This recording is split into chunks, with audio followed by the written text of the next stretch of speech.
The night was cruel, colder than death itself. Snow fell endlessly from the black sky, covering the silent land in a white sheet. The wind howled like a wild beast, carrying sharp knives of ice. In the middle of this storm, a small figure struggled through the frozen ground.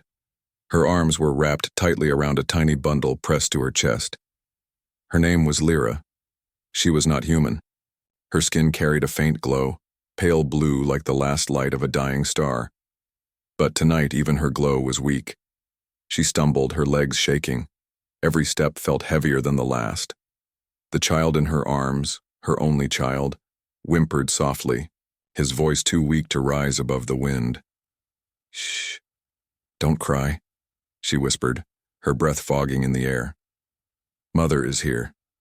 Mother will keep you safe." But deep inside, Lyra knew it was a lie. Her body was frozen, her strength fading. She had no food, no fire, no shelter. For 3 nights she had wandered the icy wasteland, running from those who wanted her dead. Now her end was close. The child's small face peeked from the cloth. His eyes were half closed, his skin trembling.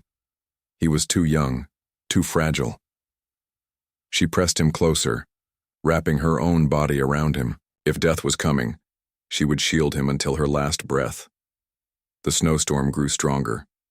Her knees finally gave way, and she fell hard into the snow. Pain shot through her body, but she did not scream. She only looked at her child and smiled, weakly. "Sleep, little one," she whispered. "I will hold you, always." Her arms tightened around the child. Her eyes fluttered closed. The last thing she felt was the snow covering her body like a grave. The night was silent. For a moment, it seemed the storm would bury them both forever. But then, footsteps. Heavy, steady footsteps cut through the storm. A shadow appeared against the white snow. It was tall, broad, and human. The figure paused, scanning the ground, then moved closer. A man's voice broke the silence. "What is this?" he muttered. His breath steamed in the cold. He knelt down, brushing the snow from the still form of the alien woman. His eyes widened when he saw the faint glow of her skin. "She's alive," he whispered. Then his gaze fell on the bundle in her arms. And a child, still breathing. He reached out, placing a gloved hand on the woman's neck. A weak pulse.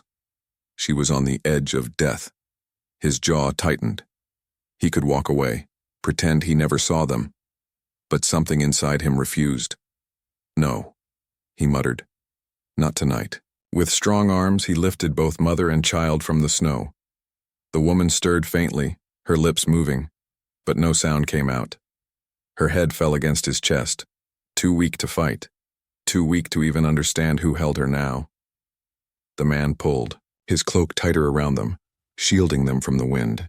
Snow stung his face, but he kept walking. Each step was heavy, but his grip never loosened. The storm screamed louder, as if trying to steal them back. Yet he pushed forward, his boots crushing the snow beneath him. The cabin was not far. He had built it for himself, a lonely refuge in this frozen land. He never thought he would carry anyone else inside. But tonight was different. Tonight, fate had given him 2 fragile lives to protect. Hours seemed to pass in the blink of an eye, but finally the man reached the wooden cabin half buried in snow. He kicked the door open and carried them inside. The warmth of fire still lingered faintly in the room. He lowered the woman and child gently onto a fur-covered bed. The man's face was hard, his beard coated in frost, but his eyes softened as he looked at them. "You're safe now," he said quietly, though neither could hear him. The child whimpered again, and he quickly pulled off his heavy coat, wrapping it around the small body. He moved fast, building up the fire until flames roared in the hearth. The crackle of burning wood filled the silence, pushing back the cold. The woman stirred again. Her eyes opened slightly, glowing faint in the firelight. She saw a human face leaning over her. For a moment, fear flashed in her eyes. Humans were strangers. Humans were dangerous. But she was too weak to speak, too weak to resist. The man noticed her fear but said nothing. He only placed a log on the fire and returned to the bed, checking the child's breathing. His hands were careful, gentle, as if afraid of breaking something so small. The storm outside raged on, beating against the wooden walls, but inside the cabin, firelight danced across their faces. The woman's eyes closed again, but this time, there was a spark of warmth against her frozen skin. The night was not over. Danger still lurked beyond the storm, yet for the first time in days, the alien mother and her child were not alone. And the man, this human stranger, did not know it yet, but saving them tonight would change his life forever. The storm howled outside, but inside the wooden cabin, firelight glowed against the walls. Lyra stirred on the bed of furs, her body trembling even as warmth touched her skin. She opened her eyes slowly, the world around her blurry. The smell of burning wood filled her nose, and the sound of crackling fire reached her ears. Her arms instinctively tightened around her child. Relief washed through her when she felt the tiny chest rise and fall against her. He was alive. But then her gaze lifted, and she froze. A man sat across the room, a human. He was tall, broad-shouldered, with a rough beard that carried snowflakes, melting into droplets. His clothes were heavy, stitched from thick animal hide, and his hands rested near the fire. His eyes, however, were sharp and watchful, fixed on her with an expression she could not read. Fear jolted through her chest. She tried to sit up, clutching her child tighter. Her heart pounded. She had heard stories about humans. Stories of hunters, of killers, of people who took what they wanted. Was this man one of them? Her lips parted, but no words came. Her throat was too dry, her body too weak. The man noticed her struggle. Slowly, he stood and approached. Lyra's breath caught. She pressed back against the wall, her arms shielding the child.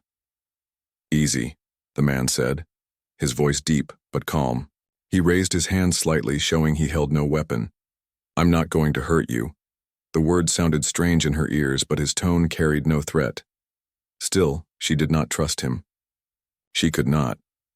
The man crouched near the bed, keeping a careful distance. He reached for a wooden bowl and held it out. Inside was water, cold but clean. "Drink," he said simply. Her throat ached. She wanted it badly, but hesitation kept her frozen. The man did not push her. He only set the bowl on a small table beside the bed and stepped back. "You'll need strength," he added. Silence filled the room. The fire popped, sending sparks into the air. Lyra's eyes narrowed as she studied him. He seemed different from the humans she had imagined. There was no cruelty in his eyes, only something harder to define. Finally, she reached out with shaking fingers and pulled the bowl closer. She sipped, the cold water sliding down her dry throat like life itself. She wanted more, but she forced herself to stop. She had to stay cautious. The man nodded slightly, almost as if satisfied, then turned back to the fire. Lyra whispered, her voice cracked. Why did you save us?" The man did not answer immediately. He added another log to the flames, his movements slow, thoughtful. At last he spoke. "Because no one should die like that. Not a woman. Not a child." The simplicity of his words startled her. No demand, no price. Only a truth spoken plainly. Yet her mind raced. What if it was a trick?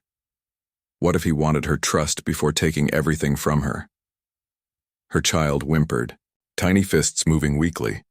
The man glanced back, his expression softening for the briefest moment. He moved to the other side of the room, pulling something from a shelf, a strip of dried meat. He placed it near the bed. "For you," he said. "Eat when you can." Her suspicion grew sharper.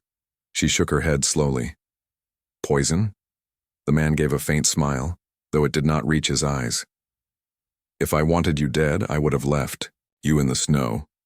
His words stung with cold truth. She looked away, holding her child tighter. Minutes stretched into hours. The storm outside did not stop. The cabin seemed like a fragile bubble in a world of ice. Lyra's body weakened again, and her eyes grew heavy. She fought sleep, afraid of what the human might do if she closed her eyes. The man seemed to notice her struggle. He stood and pulled a thick fur from the corner, tossing it gently over her and the child. "You'll warm faster this way," he said. She whispered, almost to herself, "Why do you care?" The man paused.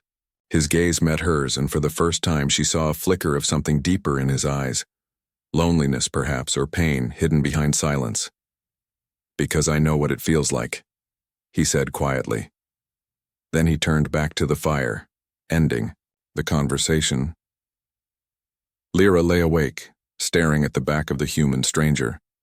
She wanted to hate him. She wanted to fear him. But his words burned inside her heart.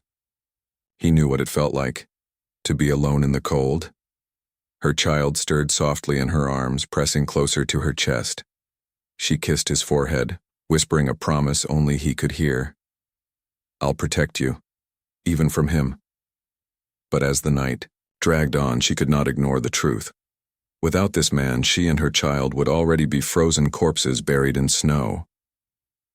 The fire crackled. Shadows moved along the walls. The storm outside raged, but inside the cabin, silence grew heavy. With unanswered questions, who was this man? Why was he living alone in such a place? And most of all, could she really trust him? Or was he hiding a darkness yet to be revealed? Her eyes slowly closed despite her fear. The last thing she saw was the human, sitting alone by the fire, his head bowed as if carrying a weight only he knew. And in that moment she realized something that chilled her more than the storm. This stranger was not just a man who saved her life. He was a mystery, and mysteries were often dangerous. The fire burned brighter as the storm raged outside, its glow filling the wooden cabin with dancing shadows. Lyra sat on the bed of furs, her child resting against her chest. Her eyes stayed fixed on the human who sat by the flames, his back turned, his face unreadable in the flickering light. Fear clung to her heart like ice. She was alive. Her child was alive, but safety was an illusion. What if the man changed his mind? What if his kindness was nothing more than bait before the trap closed? The baby stirred, whimpering softly. Lyra hushed him, pressing her lips to his tiny forehead. "Quiet, little one," she whispered. Her gaze flicked again to the man's, broad shoulders. His silence was heavier than the storm itself. The crackle of fire broke the stillness. A single spark leapt into the air, landing near his boot. He didn't move. His stillness unsettled her even more. Finally, Lyra spoke, her voice trembling. "Who are you?" The man didn't answer at first. He added another log to the fire, the flames growing higher. Then, without turning his head, he said, "A traveler." "A traveler?" she repeated, her tone sharp with disbelief. "No one travels this land in winter, not unless they're running or hunting." His head turned slightly and his eyes glinted in the firelight. "And you? What are you doing here with a child?" The question struck her like a blade. She flinched, clutching her baby tighter, her glowing skin dimming with fear. "That's none of your concern."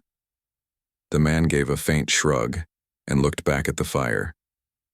Fair enough. His indifference was worse than anger. It left her guessing. What did he truly want? The child whimpered again, his hunger too strong to ignore. Lyra's heart twisted. She had nothing left to feed him.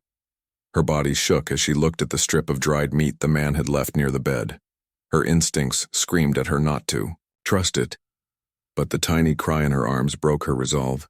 She tore off a small piece and pressed it carefully into her mouth, testing for poison. The salty taste filled her tongue. No burning, no pain, just food. Tears welled in her eyes. She chewed it down quickly and then placed a softened bit against her child's lips. The little one sucked weakly, taking it in. Relief flooded her chest, though her fear remained. The man had been watching. Not closely, but enough. His eyes softened briefly, though his face stayed hard. "He'll need more than that," he muttered. Lyra stiffened. "Stay away from him." He raised his hands in surrender. "I wasn't going to touch him." His voice was calm, but the firmness in it made her shiver. The firelight threw long shadows on the walls, twisting into shapes that looked almost alive. For a moment it felt like the cabin itself was watching her. The man leaned back against the wall, closing his eyes as if exhausted. But Lyra didn't dare relax. She stayed awake, staring at him, her heart pounding with every small movement he made. She thought about the stories she had heard, of humans who captured alien women, of those who traded lives for profit. Was he one of them? Or was he something else? The baby fell asleep in her arms, his tiny breath soft against her chest. She kissed his head, whispering, "I will not let him take you, I promise." Her eyes drifted to the human again. The firelight revealed the scars across his hands, deep marks that spoke of battles long past. What kind of life had this man lived? Why was he here alone in the middle of endless snow? The silence pressed down harder than the storm. She couldn't take it anymore.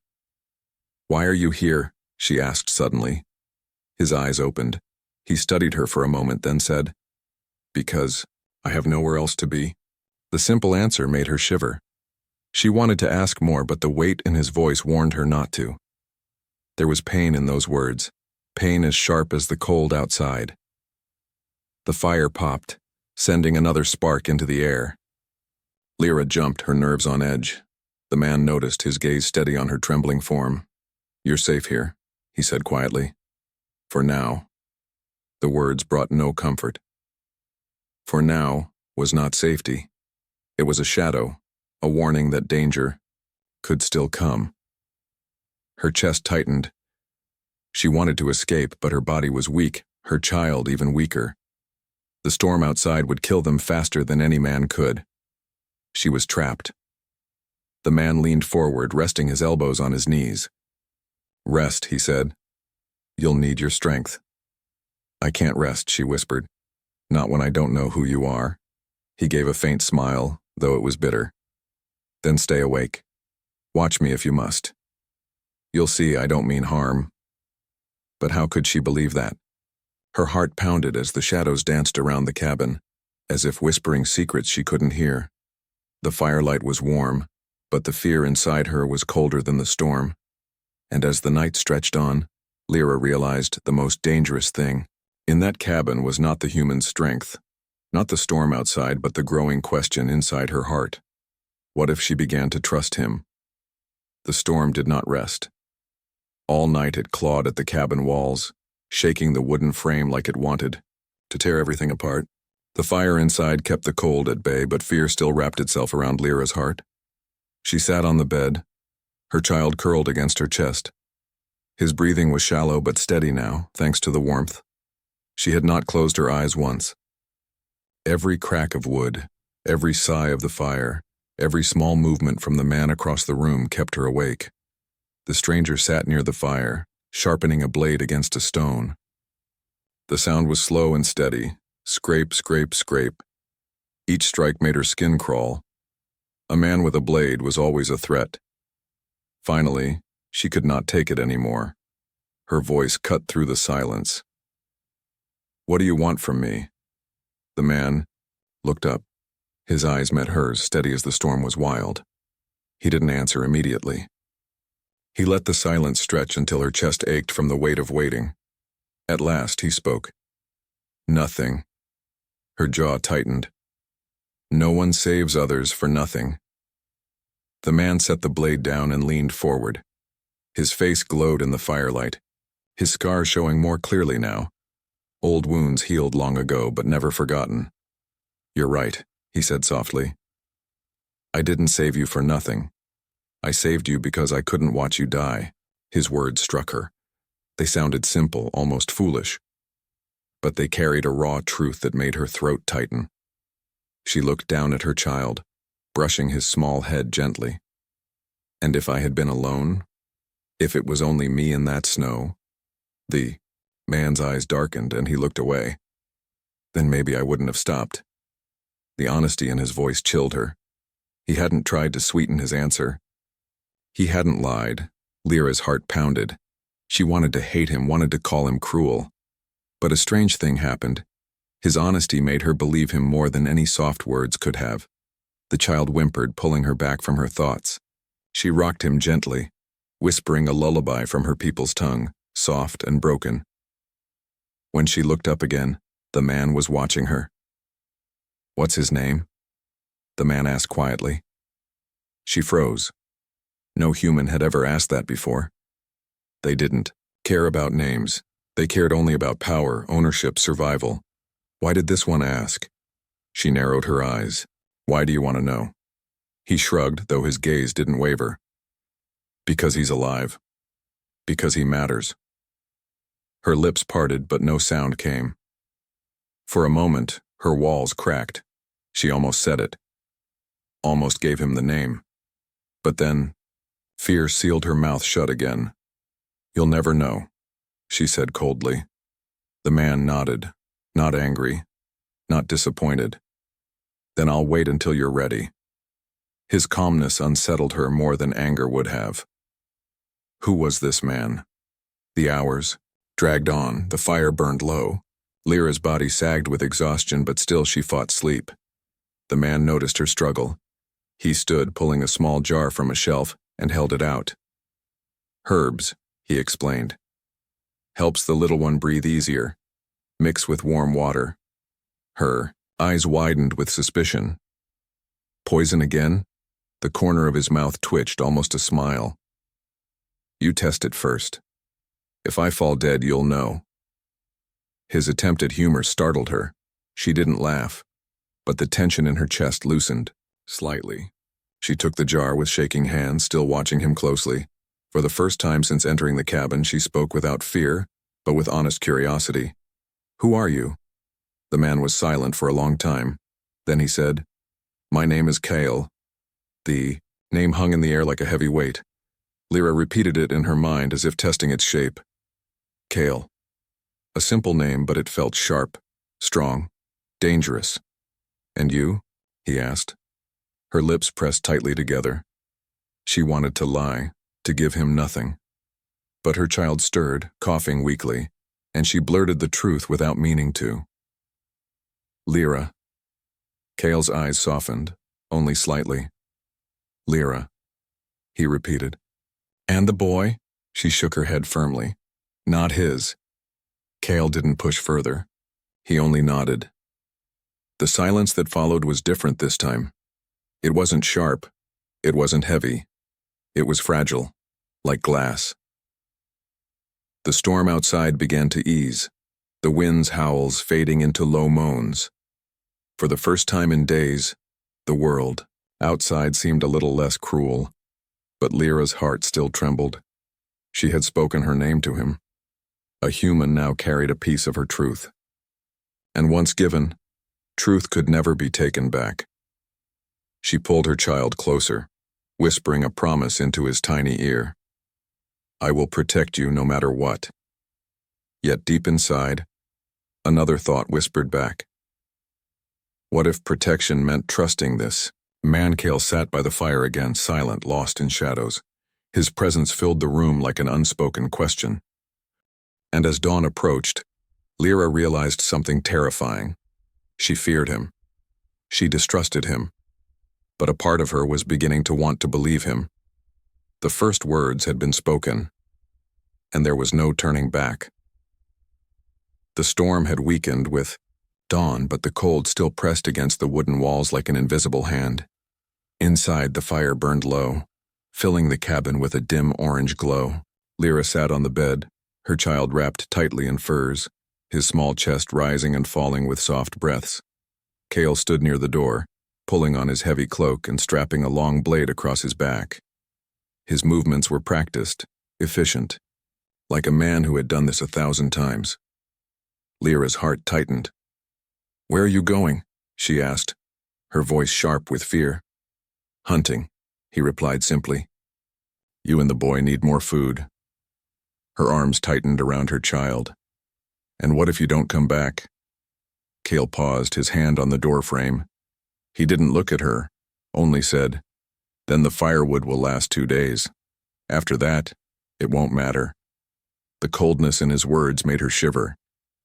Before she could reply, he pushed the door open, A rush of icy wind blew in, making the flames flicker. And then he was gone. The silence left behind was deafening. Lyra stared at the door, her mind racing. Alone. She was alone now, trapped in a stranger's cabin. She looked at her child, pressing a kiss to his head. "We should leave," she whispered, but her body was still weak, her legs trembling even when she tried to stand. She couldn't survive the snowstorm outside. Not yet. So she waited. Hours passed. She fed her child what little remained of the dried meat. The fire burned lower. Shadows crept across the walls, and then, outside, the silence broke. A roar, deep, wild, and filled with rage. Lyra jumped, clutching her child tightly. She rushed to the window, peering through a crack in the wood. Her breath caught. Kale was there in the snow, his blade flashing against the white ground. A massive beast lunged at him, a creature covered in thick fur, with tusks curling from its jaw and claws sharp enough to tear stone. Blood already stained the snow, but Kale did not back down. He moved like the storm itself, every strike precise, every step steady. Lyra's heart pounded. She had seen hunters before, but never like this. He fought not with greed, not with cruelty, but with purpose. Still, the danger was real. One wrong step and the beast would crush him. The child whimpered at her chest, and she pressed him close, whispering, "Stay quiet, little one, please." Outside, Kale gave a roar of his own, driving his blade deep into the creature's side. The beast staggered, snow sprang into the air. With one final strike, he drove the blade into its throat. The roar died, and the land fell silent, once more. Lyra stumbled back from the window, her chest heaving. She could barely breathe. He had killed it. Alone. Moments later, the door creaked open. Kyle entered, dragging the heavy carcass behind him. His clothes were torn, his arm bleeding from a deep claw mark, but his face was calm, steady. Lyra stared at him, fear and awe colliding inside her. He dropped the beast near the fire and began cutting it open with skilled hands, as if this was nothing new. "You're hurt," she whispered before she could stop herself. Kale glanced at his arm, shrugged, and kept working. "It'll heal." The smell of fresh meat filled the cabin as he cut thick strips and placed them near the flames to cook. His movements were mechanical, efficient, like a man who had done this for survival more times than he could count. Lyra's eyes stayed fixed on the blood soaking his sleeve. Something inside her, something she didn't want to feel, urged her forward. She tore a piece of cloth from her cloak and stepped closer. "Let me," she said softly. Kyle looked at her, his expression unreadable. For a moment, she thought, he would refuse. But then he held out his arm. Her hands trembled as she pressed the cloth to the wound, tying it tightly. His skin was warm beneath her fingers, alive and strong. She tried not to meet his eyes, but when she did, she found him watching her closely. "Why?" he asked quietly. Her breath caught. "Because if you die, we die too." For the first time, a flicker of amusement touched his lips. "Practical," he said, but her heart told her it wasn't only practicality. Something deeper had moved her hand. The fire sizzled as the meat cooked. Kyle pulled a piece free and handed it to her. "Eat. You'll need strength." She hesitated, then took it. The taste was rich, warm, filling. She fed small pieces to her child, who ate hungrily, his eyes brighter now. Tears filled her own eyes at the sight. For the first time since the HFY, snow had swallowed their world. Her son looked stronger. Kale leaned back against the wall, his wounded arm resting across his lap. His eyes were heavy, but his voice was steady. "This land will not forgive weakness. Stay inside, keep the fire alive, I'll do the rest." Lyra stared at him, her mind torn apart by questions. Who was this man? Why was he here, alone, fighting beasts and storms? And why? Why did he keep saving her and her child when he claimed to want nothing? As the night closed in again, fear still lived in her heart. But alongside it, something new had taken root. a dangerous, fragile spark of trust. The storm outside refused to die. Snow kept falling, piling against the wooden walls, making the cabin creak as if it would break. But inside, the fire burned steady. Its glow warmed the room, painting Lyra, her child, and Kale in soft light. Lyra sat on the bed, feeding her son small pieces of the roasted meat Kale had hunted. The child's eyes, once dull and weak, now shone with a little more life. Each bite gave her hope, though her heart still carried fear. Kyle sat across the fire, silent as always. His wounded arm rested against his leg, bound in the strip of cloth she had tied. He didn't complain, didn't flinch. He only watched the flames, as if lost in thoughts he would never share. At last, Lyra broke the silence. "Why do you live here, alone in a place like this?" Kale's eyes lifted slowly, meeting hers. For a long time, he said nothing. Then his voice came low, heavy. "Because I had people once, and then I lost them." The weight in his words pressed on her chest. She didn't ask more, but she understood. Loss. It was something she knew too well. She looked down at her child, brushing his small cheek. "I had people too. They wanted us gone." Kyle studied her carefully, but he didn't question her further. His respect for silence surprised her. He didn't demand, didn't pry. The fire popped. The child laughed faintly at the sound, a soft giggle that melted the air. Lyra froze, stunned by the sound she hadn't heard in days. She looked at her son, tears filling her eyes, and then she noticed Kale watching too. For the first time, his hard face softened. A faint, almost invisible smile touched his lips. "Strong boy," he murmured. Lyra blinked, caught off guard. "You think so?" Kyle nodded. "He survived the storm. That makes him stronger than most." Her throat tightened. These words, simple as they were, meant more than he could know. Her people had called her son weak, unwanted. But here, in this small cabin, a human stranger called him strong. For a while, silence returned. But it wasn't heavy anymore. It felt lighter, softer. Kyle rose and added another log to the fire. His movements were quiet, measured. Lyra watched him, her fear slowly twisting into something else. Curiosity. "You said you lost people," she whispered. "Were they family?" Kale's jaw tightened. His eyes stayed on the fire. "Yes, a wife, a daughter." The words hit her like a wave. She gasped softly, covering her mouth. She hadn't expected such truth. "What happened?" Kyle's face hardened. "The war." His voice was sharp now, cold like steel. "They burned in a village no one remembers, and I was too far away to save them." The silence that followed was sharp as a blade. Lyra's heart ached. She wanted to speak, to comfort, but what words could she offer? She knew loss, but not like that. Kale turned his gaze to her. For once, his eyes weren't hard stone. They were raw, unguarded. "That's why I don't leave. That's why I keep to myself. People mean pain." Lyra lowered her eyes, her arms tightening around her child. "And yet you saved me." The firelight flickered across his face. His silence was his answer. The night stretched on. Snow tapped against the window like cold fingers. Lyra laid her child down beside her, wrapping him in furs. His tiny breaths slowed into sleep.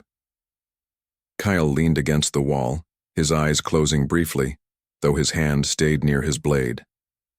Even in rest, he was ready for danger. Lyra's gaze lingered on him. She thought about his scars, his pain, his silence. He was a man carved by loss, yet he had still chosen to pull her from death. Why? Her heart whispered a thought she dared not say aloud. Perhaps he was saving himself as much as he was saving her.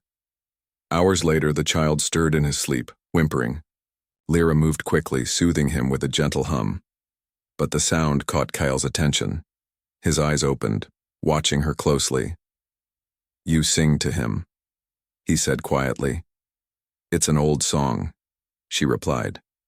"From my people." Kale's eyes softened again just slightly. "It's peaceful." Her cheeks warmed at his words.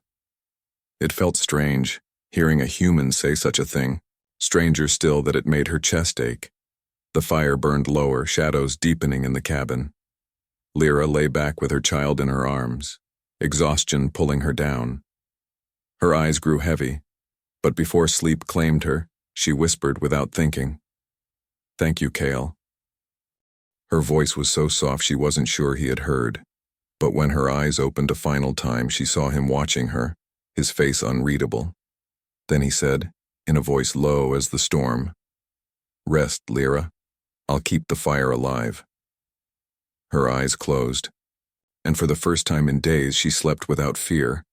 Outside, the storm clawed at the world. Inside, something fragile had begun to grow. Not trust, not yet, but something close. A bond, born in the storm. For days it had screamed, tearing at the cabin, burying the world in snow. But now, as dawn stretched across the horizon, silence settled over the land. The sky glowed pale gold, and the endless white fields shimmered beneath the first touch of light. Inside the cabin, the fire burned low. Lyra stirred awake, her child nestled against her chest, warm beneath the furs. For the first time in so long she had slept without fear. No nightmares, no freezing cold clawing at her body, only warmth. Her eyes drifted to Kale. He sat by the dying fire, head bowed, sword across his knees. He had not slept. His eyes were heavy, but he kept watch through the night, guarding, protecting. Something inside her chest shifted at the sight. He was a stranger, a human, someone she had feared. Yet he had given her life back, piece by fragile piece. The child stirred, opening his eyes with a soft cry. Lyra kissed his forehead and whispered, "The storm is over." Kyle looked up, his voice low. "The path outside is clear. You could leave if you want." The words struck her like a blade. Leave. The thought had burned inside her for days. To escape, to run, to find safety far from this man. Yet now, with the storm gone, her heart twisted with uncertainty. She hesitated. "And if I leave, will we survive?" Kyle didn't answer right away. His gaze shifted to the frost-covered window. "The land is cruel. The villages will not welcome you. Alone with a child." He shook his head. "It will be harder than the storm." The truth cut her deeply. She had no home to return to. No people waiting with open arms. Only exile, only hunger, only cold. Her voice trembled. "Then why are you telling me to go?" Kale's eyes met hers. There was no hardness in them this time, no walls, only something raw, almost fragile. "Because I will not keep anyone against their will. If you stay, it must be your choice." Her heart pounded. Choice. It was a gift she had not been given. In years. The child reached out suddenly, small hands stretching toward Kyle.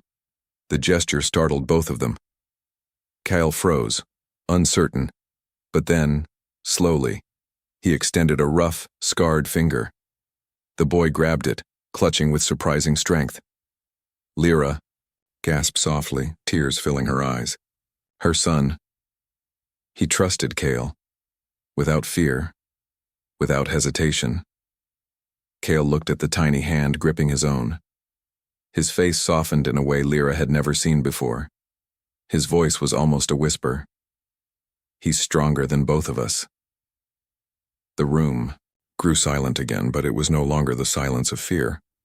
It was something warmer. Lyra swallowed hard. "Kyle, if I stay, what then?" He leaned back, his gaze steady. "Then you and the boy will have food, fire, shelter, and I..." His voice faltered for the first time. He cleared his throat, finishing, "I will not be alone anymore." The confession hung in the air like fragile glass. Lyra's heart ached. She thought of his scars, his pain, the wife and daughter he had lost. She thought of her own exile, her own loneliness. 2 broken lives, 2 paths the world had tried to end. And yet, here they were, still breathing, still fighting, together. Her child cooed softly, still gripping Cale's hand. Lyra looked at them both, and for the first time since she had fled her people, hope bloomed in her chest. She nodded slowly. "Then we stay." Cale's eyes widened slightly, as if he hadn't expected her to say it. He gave a small nod, his expression unreadable, but his shoulders eased, the weight he carried just a little lighter. Outside, the first rays of sunlight broke through the clouds, pouring into the cabin. The firelight dimmed against the golden glow of dawn. Lyra pulled her child close, whispering into his tiny ear, "We are safe now." Kyle stood, moving to the door. He opened it slowly, letting the light flood inside. For the first time in many years, he didn't step into the storm alone. Behind him, Lyra rose from the bed, her child in her arms. They stood together, staring at the endless snowfields. The world was still dangerous, still cruel, but it no longer felt empty. Lyra glanced at Cale. His rough face looked softer in the light, his scars like marks of survival instead of pain. He glanced back at her, and for a moment neither spoke. No words were needed.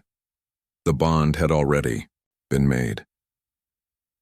The storm had tried to bury them in death, but the dawn had given them something greater: life, warmth, and the fragile beginning of a new family.